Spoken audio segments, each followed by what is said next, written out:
papan diseluncurkan di atas lumpur yang licin, tapi ternyata ini lumayan menguras energi loh. Karena kaki ini mesti terus dorong di lumpur yang lumayan padat kayak gini, dan tangan sama dengkul harus standby buat jaga keseimbangan.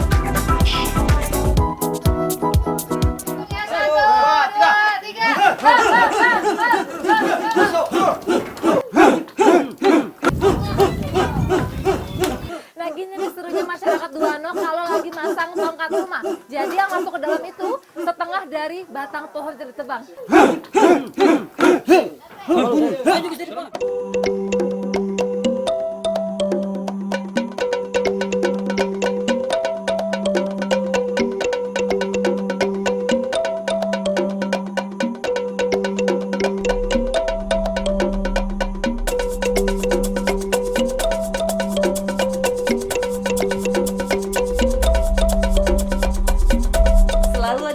Dari tiap sudut bumi Indonesia. Kali ini saya akan bertualang ke bagian tengah Pulau Sumatera, tepatnya di Kabupaten Indragiri Hilir, Provinsi Riau. Ya, suku Laut Duano menjadi tujuan saya.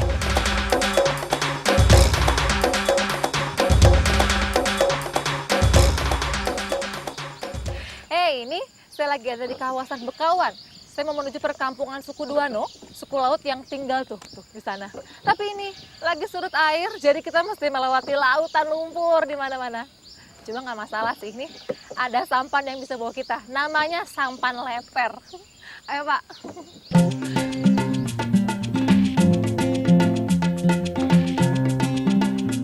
Alasnya yang datar membuat perahu jadi lebih mudah melaju di lumpur yang pekat. Tapi tetap butuh tenaga ekstra untuk mendayungnya.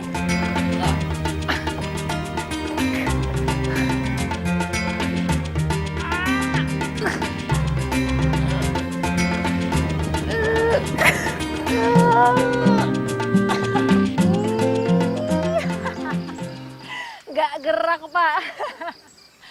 Tapi emang ini nggak mudah loh. Ini padat banget lumpurnya. Dan ini semakin lama semakin kering, makin keras. Tapi udah, biar cepet nyampe kampung, kita serahkan saja ke Bapak. Silakan Pak.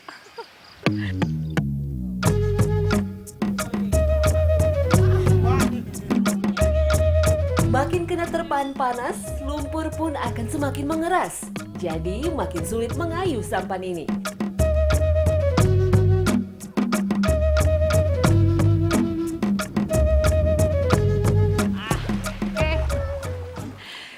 Namanya suku laut itu pasti tinggalnya nggak jauh-jauh dari pesisir ya. Dan mereka tuh punya banyak banget cara untuk tetap survive hidup di sini.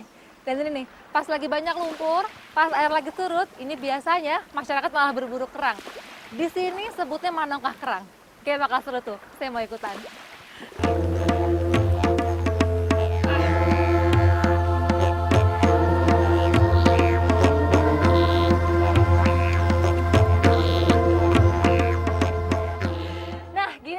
Suasana pagi kampung nelayan di Bekawan rame banget. Dan ini alat namanya tongkah dari kayu pulai mau kita pakai buat manongkah tuh.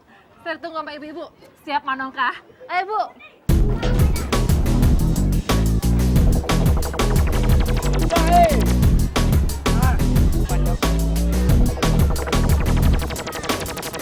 Beginilah kalau suku Laut Duano di pesisir Bekawan Indragiri Hilir Riau mencari kerang darah.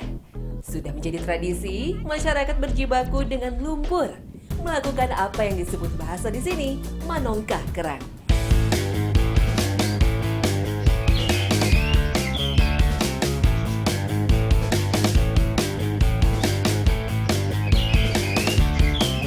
Kala air surut dan hujan tidak datang, manongkah bisa dilakukan setiap hari, sejak matahari terbit hingga terbenam.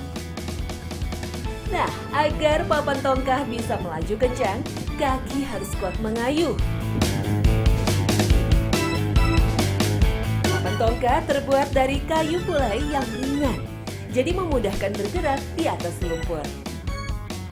Dari dekat kampung hingga seluruh kawasan yang menuju laut disisir habis.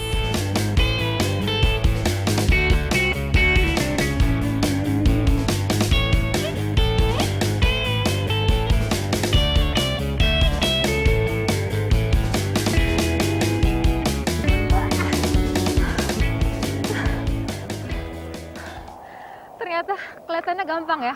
Kapan diseluncurkan di atas lumpur yang licin, tapi ternyata ini lumayan menguras energi loh. Karena kaki ini mesti terus dorong di lumpur yang lumayan padat kayak gini. Dan tangan sama dengkul harus standby buat jaga keseimbangan. Dan ini nih, tiap jalan 10 meter saya mesti berhenti. Tapi ya, saya salut loh sama perempuan-perempuan Duano. Umurnya udah ada yang hampir 70 tahun. Tapi semangatnya, salut deh. Kenceng banget, saya kalah.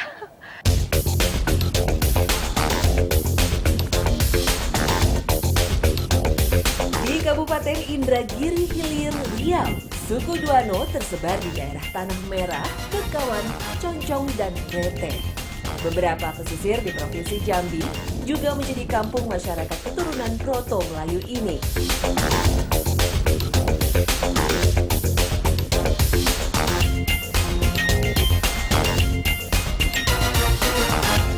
Walau berbeda daerah, buruan favoritnya sama, yakni kerang darah.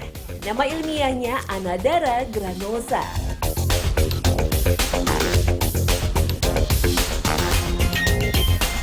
Disebut kerang darah karena cairan hemoglobin dalam tubuhnya membuat daging kerang berwarna sangat merah. Menyerupai warna darah, mengintip dari dalam cangkang. Kerang darah gemar hidup di dalam lumpur, nilai ekonominya sangat baik dan bisa dikonsumsi mentah.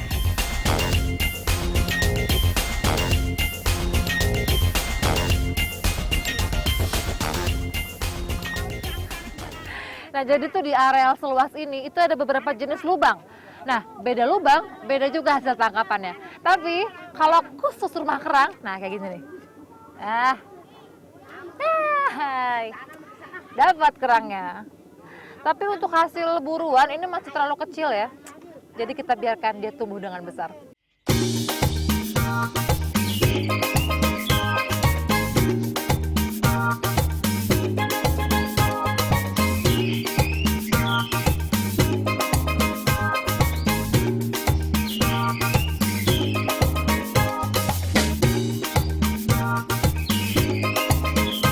Laut dan pesisir adalah rumah sekaligus istana yang menyimpan harta tak ternilai.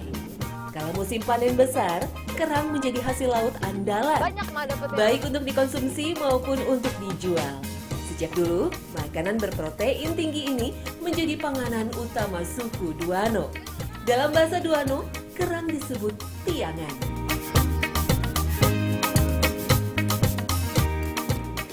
Nih, jadi kalau kata Mama Nilam, dulunya manongkah ini dilakukan sama prajurit kerajaan yang lagi tugas di pesisir dan mereka butuh makan. Makanya mereka nyari kerang-kerangan di daerah lumpur. Tapi sekarang justru jadi budaya buat suku laut. Dan ini cuma bisa kita temui di suku Duano. Keren banget ya.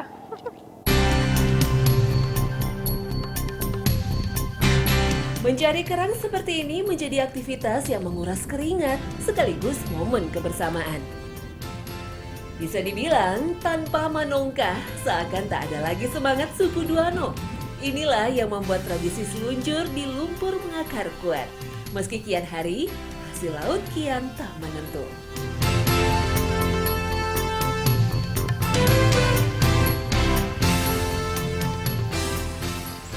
Tapi mau gimana pun hasilnya, masyarakat di sini tetap semangat buat manongkah karena ini merupakan kebanggaan buat suku Duano.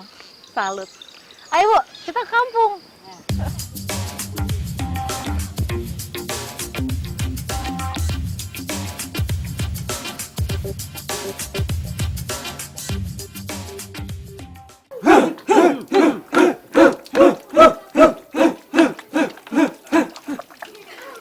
Nah gini nih serunya masyarakat Duano kalau lagi masang tongkat rumah. Jadi yang masuk ke dalam itu setengah dari batang pohon yang ditebang.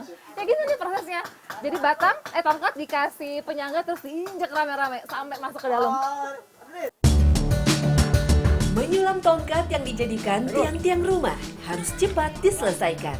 Sebab semakin siang, lumpur semakin mengeras dan kami akan lebih sulit untuk bergerak.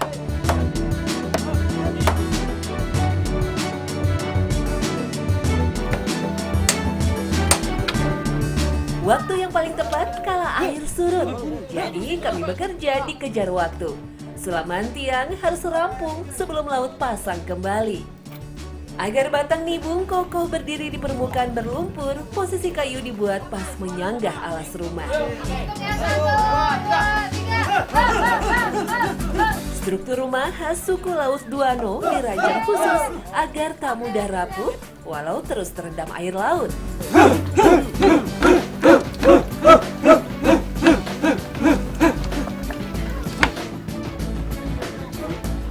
Paling tidak 10 tahun sekali, tulang-tulang kaki rumah ini diganti. Namun terkadang bisa lebih cepat jika dirasa mulai rapuh akibat banyak biota perusak yang menumpang hidup.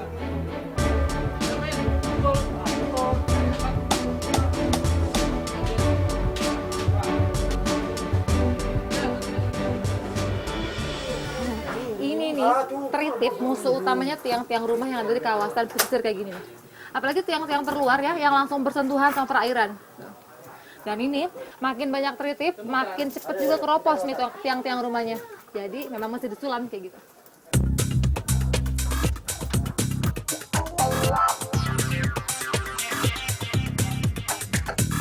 Para pengembara lautan ini tak lagi tinggal di perahu. Hidup nomaden mengikuti musim angin laut sudah ditinggalkan seiring perkembangan zaman.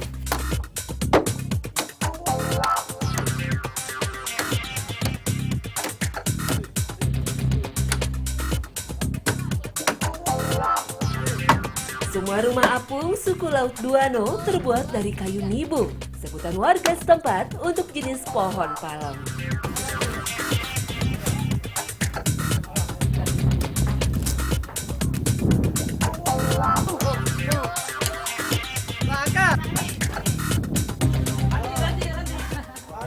Akhirnya setelah bermandi lumpur, tiang rumahnya hampir jadi. Dan seperti saya bilang, memang buat suku Duano banyak banget manfaat kayu ini, Bu. Nih, saya mau tunjukin pemanfaatan lainnya. Iya.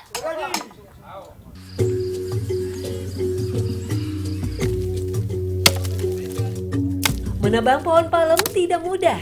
Duri-duri pada anakan di sekitar pohon yang tua masih sangat tajam dan keras.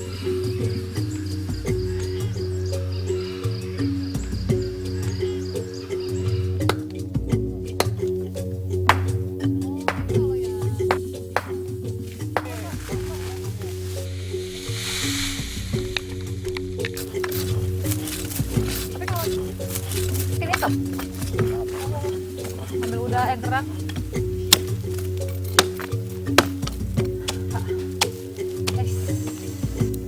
Nah ini bagian dalamnya pohon nibung ya. Lunak. Ya khasnya palem, batangnya bisa nyimpan banyak banget air.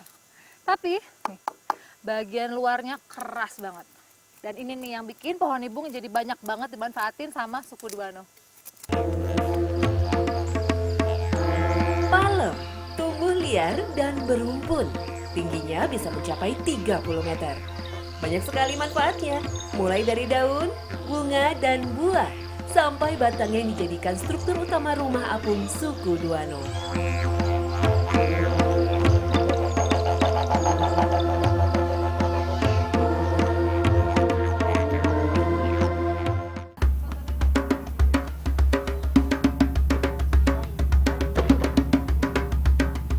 Sekilas mirip terong, tapi yang satu ini bukanlah sayuran, melainkan buah yang dijadikan sumber karbohidrat bagi masyarakat pesisir Pulau Cawan di Indragiri Hilir Riau.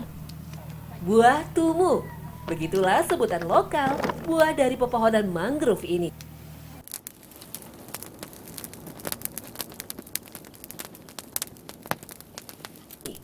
Mengandung air cukup tinggi sehingga mudah busuk jika tidak segera diolah.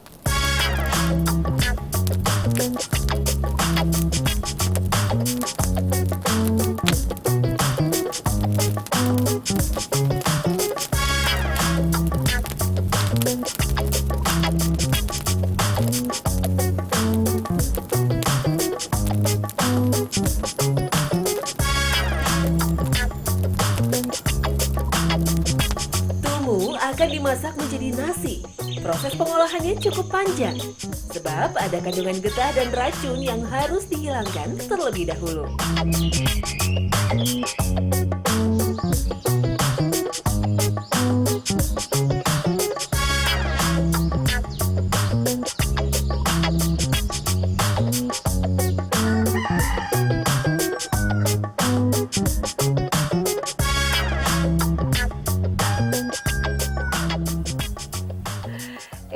agak lama prosesnya. Jadi habis direbus, tunggu setengah jam, airnya dibuang, terus direndam lagi selama 1 malam. Baru deh bisa dikeringkan.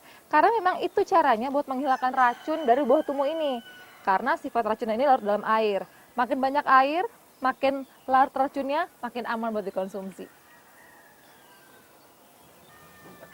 Nah, jadi dari 1 buah tumu ya yang panjang seperti ini, itu hampir setengahnya itu dibuang. Jadi yang bisa kita makan tuh hanya bagian tengahnya saja nih. Kelihatan ya bedanya ya?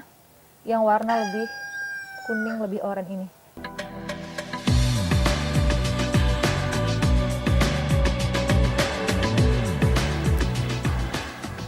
Ini buah tumunya udah kering tuh.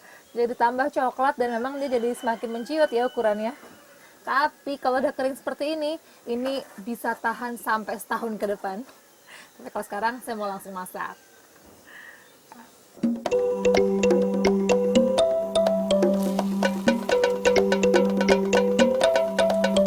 Setelah proses yang cukup memakan waktu, kuliner khas Pulau Cawan ini pun bisa dinikmati. Dahulu buah tumu jadi andalan sumber karbohidrat. Namun panganan tumu ini mulai ditinggalkan karena pembuatannya yang tidak mudah. Rasanya cukup mengulik lidah, berbeda dengan nasi dari beras. Tekstur nasi tumu berserat, serta terasa mengandung banyak air, paling nikmat disantap selagi hangat.